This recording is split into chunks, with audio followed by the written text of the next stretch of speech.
Chers auditeurs ou chers internautes de l'émission La Roue, une fois de plus, bienvenue à votre programme hebdomadaire. La Roue, il faut le rappeler, un programme qui vise à promouvoir l'entrepreneuriat, le leadership et la bonne gouvernance.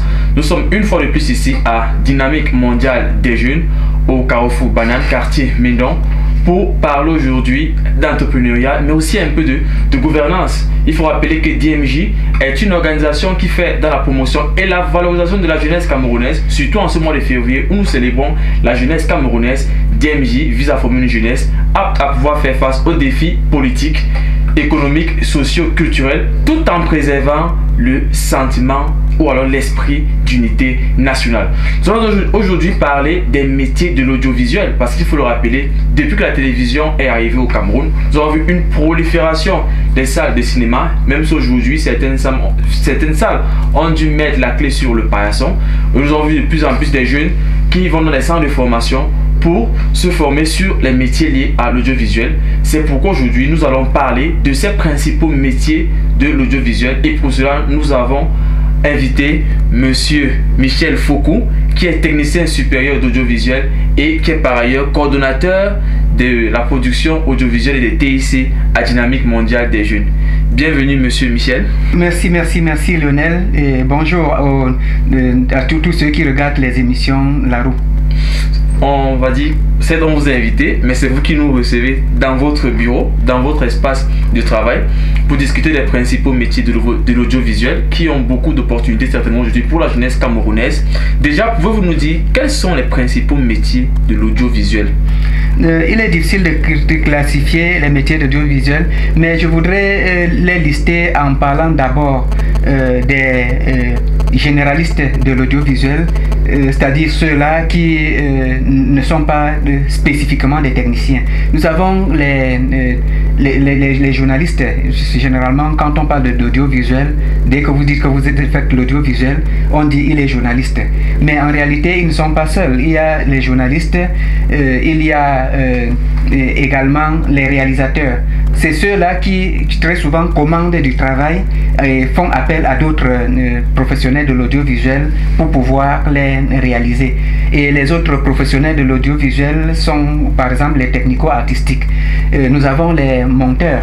Les monteurs, quand les images sont filmées, il faut les rassembler dans un certain ordre et avec une certaine technique, suivant une certaine façon de faire pour que cela ait du sens. Nous avons les preneurs de son. Une bonne image va bien avec un bon son. Et là, il faut quelqu'un qui s'y connaît bien. Nous avons aussi ceux qui font l'infographie. Et nous allons dire que en audiovisuel, l'infographie a une très grande valeur. Toutes les décorations sont faites par les infographistes, très souvent quand c'est numérique, et les décorateurs, puisqu'il faut également dire que les plateaux de télévision sont montés par des décorateurs. Nous avons aussi d'autres techniciens qui agissent, qui peuvent monter des projets tout seuls. C'est par exemple ceux qui font dessin animé. Ce que vous appelez communément les Tintins, en réalité, sont montés de toutes pièces par certains technico-artistiques qui ont appris à dessiner et à rendre ces dessins mobiles. Mais il ne faut pas aussi oublier que tout ceci est parfois commandé par ceux qu'on appelle les producteurs. Les producteurs sont ceux-là qui engagent des moyens pour pouvoir réaliser des œuvres, peut-être des documentaires, peut-être des fictions. Et quand ils ont engagé ces moyens, en ce moment interviennent les réalisateurs. Je dois aussi préciser que le réalisateur est le coordonnateur de l'équipe de travail en audiovisuel. Cela veut dire qu'il s'assure que le scénario est bien rédigé et il assure que chaque technicien, chaque personne appelée à intervenir joue son rôle convenablement. Peut-être qu'on peut s'arrêter ici puisque c'est très nombreux. Mais avant de terminer, je voudrais dire que l'audiovisuel est une activité qui crée un ensemble d'autres activités génératrices de revenus. Par exemple, pour qu'un présentateur se place à la télé, il faut qu'un couturier ait cousu sa tenue. Il faut qu'un maquilleur s'est assuré que sa face ne va pas briller avec des petits tamponnements qu'on a l'habitude de voir.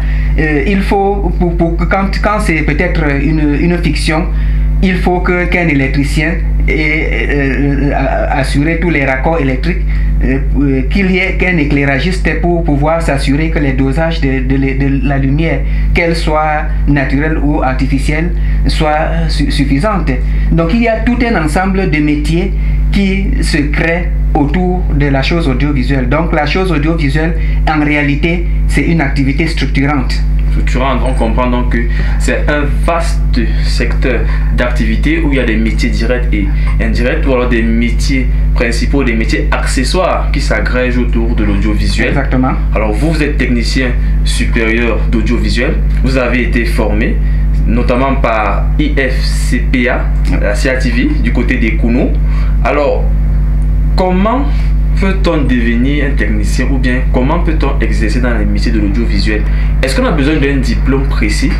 Est-ce que c'est tout le monde qui peut se lever pour aller faire cette formation-là? Est-ce qu'on a besoin d'une expérience au préalable avant de se faire former? Du moins, comment y accéder à ces métiers-là? Disons de manière simple que n'importe qui peut appuyer sur le bouton d'enregistrement d'une caméra et obtenir des images enregistrées. N'importe qui peut tendre un micro pour obtenir des sons. N'importe qui peut utiliser un ordinateur pour dessiner quelque chose qui ressemble à quelque chose. Mais ça ne fait pas de vous des techniciens d'audiovisuel. Le technicien d'audiovisuel, c'est celui-là qui connaît la norme, qui connaît le langage audiovisuel, qui connaît non seulement comment utiliser le logiciel, mais aussi pourquoi utiliser le logiciel à chaque cas pour obtenir des résultats. Et pour cela, on a besoin d'une formation. Il ne faut pas penser que tous ceux qui filment dans des mariages, par exemple, sont des professionnels. Quand on veut obtenir du résultat concret et vendable, il est important de se former, et se former dans des institutions qui ont les capacités nécessaires. Et reconnu par l'État, il faut préciser. Évidemment, puisque au Cameroun, même les institutions privées qui voudraient former, offrir certains types de diplômes, doivent passer par l'État, puisque les examens sont généralement nationaux. Alors, vous dites qu'il a besoin de connaissances. On a besoin de connaissances pour faire dans le métier de l'audiovisuel, pour avoir un résultat concret, un résultat satisfaisant. On suppose que c'est la raison pour laquelle vous avez été approché par DMJ, Dynamique Mondiale des Jeunes, puisque vous êtes coordonnateur de la production audiovisuelle et des TIC. Pouvez-vous nous dire comment ça se passe dans votre travail au quotidien au sein du DMJ? L'unité de production audiovisuelle et des TIC à Dynamique Mondiale des Jeunes est celle-là qui, à partir des différentes images filmées sur le terrain par les différents membres des équipes opérationnelles, utilise cela pour pouvoir monter des films. Nous avons à peu près 26 films déjà sur notre chaîne YouTube. Wow. Il s'agit essentiellement des reportages, il s'agit on a très peu de fiction, mais aussi des documentaires. L'unité de production audiovisuelle a aussi pour rôle de renforcer les capacités des membres de l'équipe de Dynamique Mondiale des Jeunes. Et je dois aussi observer que avec l'avènement de Covid, on s'est rendu compte que des jeunes pouvaient utiliser l'audiovisuel comme quelque chose qui leur permet aussi de vendre leurs compétences. Et par exemple, quand on fait des ateliers de formation, des jeunes simulent des enseignements qu'ils ont reçus, ils transforment cela en petites scénettes et cela est filmé. Et cela permet d'enseigner. Et ça fait l'unité de production audiovisuelle doit capitaliser cela. C'est-à-dire prendre des éléments qui apparemment semblent ne pas avoir une grande valeur et en faire quelque chose qui peut être vendable, qui peut enseigner, qui peut former. Et je voudrais que ceux qui regardent l'émission La Roue fassent également un petit pas sur la chaîne YouTube de Dynamique mondiale des jeunes. Ils pourront voir tout cela. Nous avons des spots de présentation de Dynamique mondiale des jeunes ou bien qui présentent autre chose. Nous avons des reportages, nous avons des documentaires autres. Et le nom de la chaîne YouTube, c'est quoi déjà? En tout cas, nous n'avons pas encore personnalisé l'adresse web, mais il suffit d'écrire Dynamique mondiale des jeunes sur le moteur de recherche de YouTube et vous allez voir tout le contenu. Tout le contenu. Sera certainement très attrayant. Je précise aussi que même à partir du site web de Dynamique mondiale des jeunes, vous pouvez avoir accès à cette chaîne YouTube. Le site web de la Dynamique mondiale des jeunes, c'est dmjcm.org. dmjcm.org. Alors tout à l'heure, vous avez parlé des jeunes qui se sont davantage investis dans les métiers de l'audiovisuel durant la période de Covid-19. Et comme Dynamique mondiale des jeunes fait également dans la valorisation de la jeunesse camerounaise, vous dites qu'il y a parfois des formations où des jeunes font des simulations et qui produisent un contenu qui peut être vendable auprès du public, que ce soit sur le plan national et international. Alors, quel est l'intérêt pour un jeune aujourd'hui de se lancer dans ces métiers-là? Est-ce qu'il y a des avantages? Quelles sont les opportunités pour un jeune de gagner sa vie dans les métiers de l'audiovisuel? Je voudrais commencer par regarder quelques personnes qui au départ nous faisaient très rire. Nous avons quelqu'un comme Tanya Kondom qui jouait avec Fingontralala. Au départ, c'était des amusements, mais aujourd'hui, ils ont beaucoup de productions et certains sont même très vendables. Nous avons quelqu'un comme Manola qui faisait au départ du théâtre. Nous avons Chop Chop. Kepombia, oui. Mais madame, monsieur. Oui, qui ont des séries. Tout peut commencer comme un jeu et devenir le métier de l'avenir. Et en ce moment, il ne s'agit plus de faire du fou rire, mais de faire quelque chose qui peut être acheté par des chaînes de télévision. Au Cameroun, nous avons plus de 15 chaînes de télévision privées. Là, si vous avez une bonne production, vous comprenez que ces chaînes peuvent être des consommatrices de ces productions. Mais aussi, ne voyons pas seulement l'actorat. Il n'y a pas que l'actorat. Il y a peut-être les technico-artistiques. Plein de gens se marient. Plein de gens organisent des anniversaires. Plein de gens ont des événements familiaux, les enterrements, les funérailles qu'ils voudraient garder. Maintenant, si vous connaissez comment faire de ces événements quelque chose qui peut être conservé pendant longtemps et revu plusieurs fois, vous comprenez que vous avez un marché qui est déjà présent et qui n'attend que des personnes compétentes pour pouvoir attraper ces marchés. Alors, on va sortir par cette question pratique. Aujourd'hui, nous voyons de nombreux jeunes Camerounais talentueux faire des vidéos sur la toile, surtout ceux qui font dans le clip. Quelles sont les personnes qui interviennent dans un clip? Si par exemple moi je vais faire mon clip aujourd'hui, et qui doivent intervenir à ce niveau?